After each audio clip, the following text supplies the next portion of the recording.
ආයි පොන්සේකා කියලා තියෙනවා මම හිරේ ගියේ මැර වැඩක් කරලාලු. ඔව් මැර වැඩක් තමයි මං කරේ. මම නෙවෙයි මේ රටේ 62 ලක්ෂයක් මිනිස්සු මැර වැඩක් කරා. මොකද්ද? මේ රටේ කිසිම චාරයක් ධර්මයක් නැති මිනිහෙකුට කතා කරන්න දන්නේ නැති පට්ට හොරෙක්ව ජනාධිපති කරන්න ගියා. ඒක තමයි කරපු මැර වැඩේ. හැබැයි පොන්සේකාත් කියනවා එයාත් හිරපත් කෑවලු. පොන්සේකා හිරපත් කාපු හැටි දන්නේ මමයි ටිරාන්නාලස් ජයන්ත කඩකොඩ අර්ජුන රණතුංග මේ කට්ටිය දන්නේ පොන්සේකා හිරපත් කාපු හැටි. මම පොන්සේකට කන්න දාගෙන ගියා පුහුලන් කජු පැකට් එක. මම දාගෙන ගියා චොකලට් එක. මම දාගෙන ගියා ඇපල් ජූස් එක. මේක තමයි පොන්සේකා මුලින්ම හිරගෙන දැන් කෑවේ. මෙයාට සුපිරි කෑම මෙයාට ඕනේ. මෙයාට ක්‍රෝම් ඩ්‍රග්ස් ඕනේ. මෙයාට ඇපල් ජූස් ඕනේ. මෙයාට බෙලි ජූස් ඕනේ. මෙයා අපි ගිහින් දෙන්නේ. පොන්සේකාට හිරගෙන එක්සර්සයිස් මැෂින් තිබ්බා. ටීවී තිබ්බා. ඇඳන් තිබ්බා. මෙට්ට තිබ්බා. සියලු සැප සම්පත් තිබ්බා. පොන්සේකට අපි මමත් ත්‍රියානාස් මන්තුමත් කැරකොර මන්තුමත් පොන්සේකට අපි හිරගෙදරට ගිහින් නොදුන්නේ ගෑණියෙක් විතරයි පොන්සේකට. අනිත් ඔක්කොම අපි හිරගෙදරට ගිහින් දුන්නා. කාපු හිරපතක් නැහැ පොන්සේකා. ආයි පොන්සේකා කියනවා මම ජනාධිපති වුණා නම් මුලින්ම හිරේට දාන්නේ පාලිතවලු. යකෝ පොන්සේකට වැරදිලා. මාව නෙමෙයි මුලින්ම හිරගෙදරට දාන්නේ පොන්සේකා ජනාධිපති වුණා. රනිල් වික්‍රමසිංහ මහත්තයාව. ඒක මුළු රටම දන්නවා. අනේ රනිල් වික්‍රමසිංහ මහත්තයා පිනට දයේ පිනට මේ දඩෝරියා ජනාධිපති වුන්නේ. මේකගේ කතාව හැටියට තේරෙනවනේ. ලසන්ත වික්‍රමතුංගලට මොනවද උනේ කියලා. මෙයාගේ කතාව හැටියට තේරෙනවා පොහොද්දල සුනිලට මොනවද උනේ කියලා. ආයි කියන මේ රැස්සිං වලට ගියාම ගුබ්බෑන් වල ඉන්න බැලු පොන්සේකාට. ඒතකොට වනජීවයක තියෙන සර්කිට් බංගල ගුබ්බෑන්ද?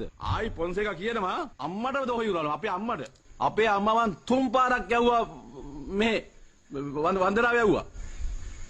දඹදිව 3 පාරක් අපේ අම්මව යවුවා. පෙවරක් පෙරුම මානසික ලෙඩේකුළු ආයි කියනවා. මම නම් කවදාක්වත් උත්සවයකදී මගේ නෝනා පොල් තෙල් දිගේන පරක් වුණා කියලා පොල් තෙල් බෝතලයක් නෝනාගේ ඔලිය කරපු මිනිහෙක් නෙවෙයි මම ආප්පේ වාඩියේ නැහැ කියලා ආමිගේ කොල්ලන්ට දනගසල ගහපු මිනිහෙක් නෙවෙයි මම. කාක් කපුටෙක් ඔලුවට ජඩා කරා කියලා. කපුට දන්නේ නැහැ නේ මේක මේ මදාවියෙක් කියලා පොන්සේකා කියන්නේ. කපුට ඔලුවට ජඩා කර ආමිගේ උන්ට තුවක්කු දුන ඔක්කොම කපුට ටික බලන්න. පොන්සේකා. එහෙම එකේ පේනවා. මානසික ලෙඩ තියෙන පොන්සේකාට මට නෙවෙයි. වනජීවි අමාත්‍යාංශය තියෙනවා වනජීවි භාරය කියලා ආයෙත් තියෙනවා. වනජීවි භාරය. ඒක රාජ්‍ය නොවන සංවිධානයක්. ඒකේ අධ්‍යක්ෂක කවුද දන්නවද? පොන්සේකාගේ ලොකු තාත්තගේ පුතා නාගහතැන්න. ඒ පුද්ගලයා අමාත්‍යාංශයේ සතු වාහනයක් යාරු මේක දෙන්න බෑ නීති අනුකූල නෑ මේක. මේ වගේ ජරා වැඩ තමයි මේ වගේ නීති අනුකූල තමයි පොන්සේකා කළ දුන්නේ. මේ හොයනවා මම හිතාගෙන මේවට නඩු දානවා. මම නේවිකෙන් පැල්ලා ගියා දැන් නේවික දන්නවා. පොන්සේකා තමයි මුළු රටම පාවලා දුන්නේ. ආමියගේ සුදු කොඩි නඩුවේ පොන්සේකා තමයි රටම පාවලා දුන්නේ.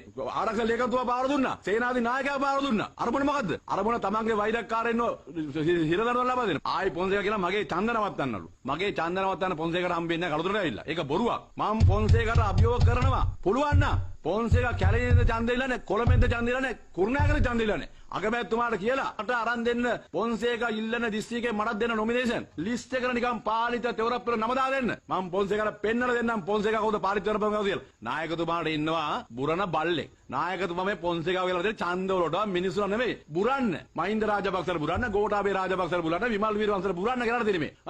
උසි ගම් බුරනවා. ඒ බුරණ බල්ලෙක් තමයි පොන්සේකා. හැබැයි මට බුරන්න આવොත් පොන්සේකා මහත්තයා හිතා ගන්න නැට්ටෙන් අල්ලලා ආයි ගිහින් දාන කොහෙද?